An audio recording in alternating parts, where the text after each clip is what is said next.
building on true core stability or intrinsic stabilization subsystem. It's a mouthful. We're going to move into that bird dog position. Now, Stuart McGill does a really good job of explaining these, primarily because he's the guru of all things big three. However, I just want you to think about what's happening here in this bird dog position. We get a lot of people that just want to kind of fling, and arms aren't really doing anything and legs aren't doing anything, and your body is all kind of hyperextending and doing some strange things here. So we want the knees underneath the hips. We want the hands under the shoulders, elbow pits facing each other. Open up through the shoulder. Here, I want you to feel like you can almost like hover off of the floor. From there, thinking about your bottom rib, I almost want you to feel hollowed. So almost tucking in through that lumbar spine. From there, the bird dog is simply moving from 4 points stuck to the floor, or 6 in my case, because you got to push into the feet a little bit, to 1 less or 2 less. But what I want to see as you move into that bird dog position is that there's no change in the hollowing out of your torso. So if you take something and stick it on that little crease in your lumbar spine, as you move the arm up first, it's about lengthening and just removing that point of contact to the floor. It's not about how much lift you can get of those limbs off the floor.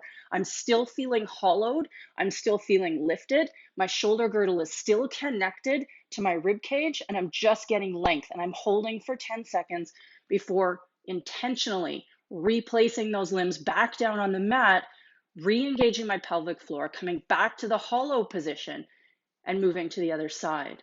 So my hips haven't shifted, because if they did, I would lose my ball. Level 1.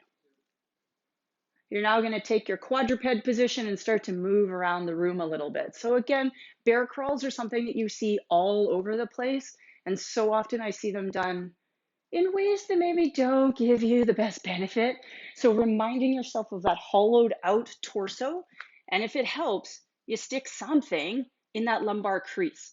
So we find ourselves back in that super strong and connected 4-point stance or quadruped.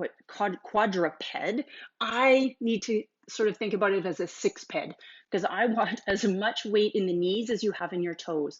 From here, for a true bear crawl, we're just going to barely take those knees up off of the floor, and we're going to start to move forward without losing your ball. Right arm, left leg, opposite.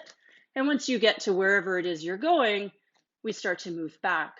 Small steps, keeping the lumbar spine stable. From there, if that works and you don't lose your ball, you can move sideways, right? So rather than forward and back, you can start to move laterally off your mat and back onto your mat. That's level 3. Always do it with some sort of tactile cue so you know if you're actually doing it accurately. It's a tough one, but it's good.